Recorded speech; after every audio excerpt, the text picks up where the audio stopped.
खड्ग घेऊनी विनाशण्या असुर ये बनून रौद्रकामिनी प्रकाशण्या तिमिर ये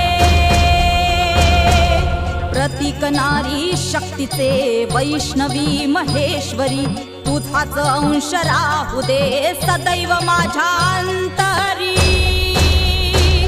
आई अंबे